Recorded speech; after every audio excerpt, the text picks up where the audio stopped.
সম্মানিত দর্শক, রাজনৈতিক প্রেক্ষাপটে আপনাদের সকলকে স্বাগত জানাই।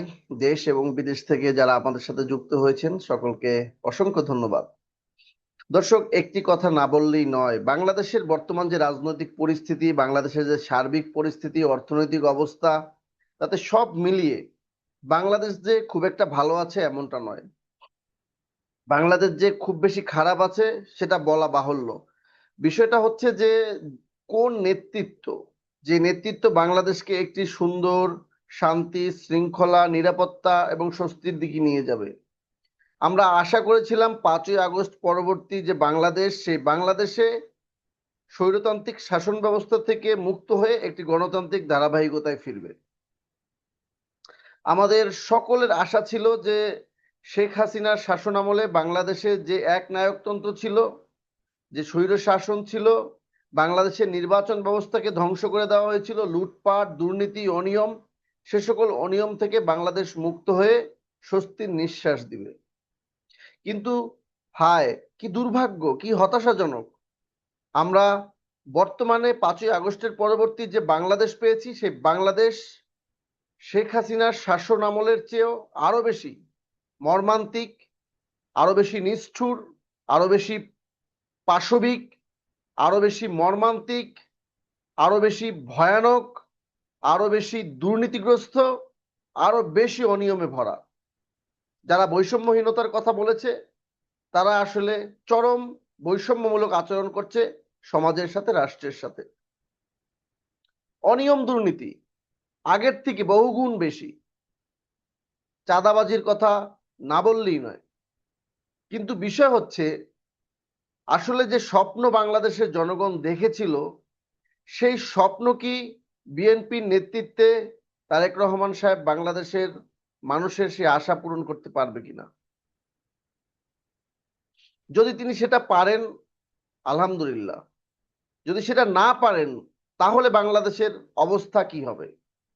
বলা বাহুল্য যে তারেক রহমানের যে বর্তমান বডি ল্যাঙ্গুয়েজ, তারেক রহমানের যে সকল পদক্ষেপ, তারেক রহমানের এই 3 মাসে যে সমস্ত কার্যক্রম আমি দেখেছি, তাতে আমার হৃদয়ে কোনোভাবে এই আশ্বস্ত আমাকে আমার হৃদয় দিচ্ছে না যে বাংলাদেশ একটি সত্যিকারের মানবিক বাংলাদেশ, সত্যিকারের একটি দুর্নীতিমুক্ত বাংলাদেশ, সত্যিকারের একটি রাষ্ট্র হিসেবে কল্যাণ রাষ্ট্রের পথে বাংলাদেশ যে যাচ্ছে, এটা আমার হৃদয়ে আমাকে কোনোভাবেই সায় দিচ্ছে না। দর্শক, আপনাদের হৃদয়ে এই সায় দিচ্ছে কিনা আপনারা অবশ্যই কমেন্টস করে জানাবেন। কিন্তু বর্তমানে বাংলাদেশের যে অবস্থা, এই অবস্থায় বাংলাদেশ বেশি দিন চলতে পারে না। একে বৈশ্বিক সমস্যা, ইরান ইসরায়েলের যুদ্ধ, সেই যুদ্ধের কারণে আপনারা জানেন যে জ্বালানি সংকট, তেলের দাম বাড়িয়ে দিয়েছে সরকার। ইতিহাসে এরকম বাড়ানো হয়তো অতীতে বেড়েছে কিনা আমি জানি না, কিন্তু এবার যেভাবে 20 টাকা 15 টাকা তেলের দাম বেড়েছে, তাতে দ্রব্যমূল্যের যে ঊর্ধ্বগতি হবে, সেই ঊর্ধ্বগতি সামাল দেওয়ার সামর্থ্য মধ্যবিত্ত এবং নিম্নবিত্ত মানুষের থাকবে কিনা সেই ব্যাপারে আমার যথেষ্ট সন্দেহ রয়েছে। সুতরাং বাংলাদেশের যে পরিস্থিতি তৈরি হয়েছে, তাতে বাংলাদেশ যে খুব বেশি ভালোর দিকে যাচ্ছে এটা একদমই বলা যাচ্ছে না।